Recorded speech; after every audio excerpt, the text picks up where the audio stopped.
Hello അസ്സാം വലൈക്കും, welcome back to my channel. ഇന്ന് ഞാനിവിടെ തയ്യാറാക്കാൻ പോകുന്നത് ചിക്കൻ പോപ്കോൺ ആണ്. അതെങ്ങനെയാണ് തയ്യാറാക്കുന്നത് നമുക്ക് നോക്കാം. അതിനായി 300 ഗ്രാം ബോൺലെസ് ചിക്കനാണ് എടുത്തിട്ടുള്ളത്. ഇതുപോലെ ചെറിയ പീസസായി കട്ട് ചെയ്തെടുത്തിട്ടുണ്ട്. അതിലേക്ക് 1/2 ടീസ്പൂൺ കാശ്മീരി ചില്ലി പൗഡറും 1/2 ടീസ്പൂൺ കുരുമുളക് പൊടിയും 1 ടീസ്പൂൺ വിനീഗറും ചേർത്ത് നന്നായിട്ട് മിക്സ് ചെയ്ത് കൊടുക്കുക.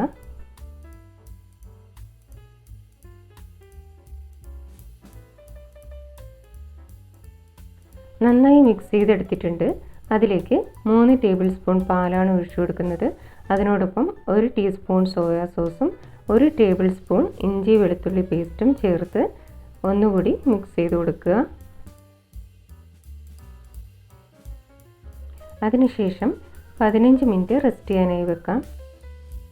മറ്റൊരു പാത്രം എടുത്ത ശേഷം അതിലേക്ക് 1 കപ്പ് മൈദയാണ് ഇട്ട് കൊടുക്കുന്നത്.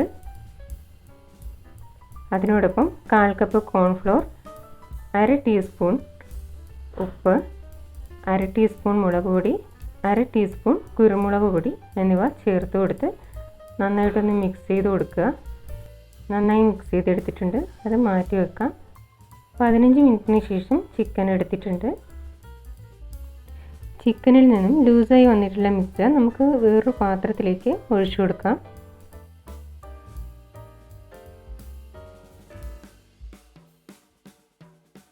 ചിക്കൻ നന്നായി ഡ്രൈ ആക്കി എടുത്തിട്ടുണ്ട്.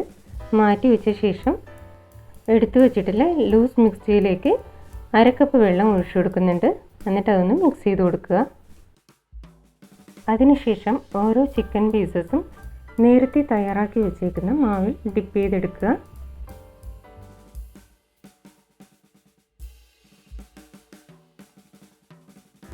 ചിക്കൻ പീസസ് മുഴുവനും റെഡിയാക്കി എടുത്തിട്ടുണ്ട്. അതിനുശേഷം ഓരോ ചിക്കൻ പീസസും നേരത്തെ റെഡിയാക്കി വെച്ചേക്കുന്ന ലൂസ് മിക്സ്ചറിലേക്കും അതിനുശേഷം മൈദയിലേക്കും വീണ്ടും ഡിപ്പ് ചെയ്തെടുക്കുക.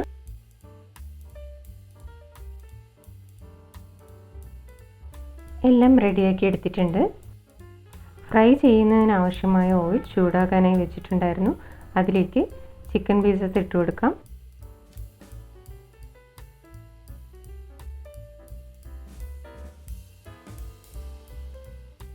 മീഡിയം ഫ്ലെയിമിലേക്ക് മാറ്റി കൊടുത്തിട്ടുണ്ട്. ഇതുവരെ സബ്സ്ക്രൈബ് ചെയ്യാത്ത ആരെങ്കിലും വീഡിയോ കാണുന്നുണ്ടെങ്കിൽ ഒന്ന് സബ്സ്ക്രൈബ് ചെയ്ത് സപ്പോർട്ട് ചെയ്യുക. അതിനോടൊപ്പമുള്ള ബെല്ലൈക്കൺ കൂടി ഒന്ന് ക്ലിക്ക് ചെയ്ത് കൊടുക്കുക.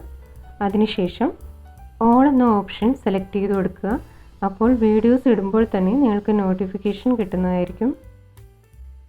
ചിക്കൻ പീസസ് നന്നായി ഫ്രൈ ചെയ്തെടുത്തിട്ടുണ്ട്. ഒരു പാത്രത്തിലേക്ക് മാറ്റി കൊടുക്കാം. ഈ റെസിപ്പി നിങ്ങൾക്ക് ഇഷ്ടമായിട്ടുണ്ടെങ്കിൽ എല്ലാവരും ഒന്ന് ട്രൈ ചെയ്ത് നോക്കണം. ഈ വീഡിയോ നിങ്ങൾക്ക് ഇഷ്ടമായിട്ടുണ്ടെങ്കിൽ ലൈക്ക് ചെയ്യുക, ഷെയർ ചെയ്യുക, കമൻറ്റ് ചെയ്യുക. Thank you.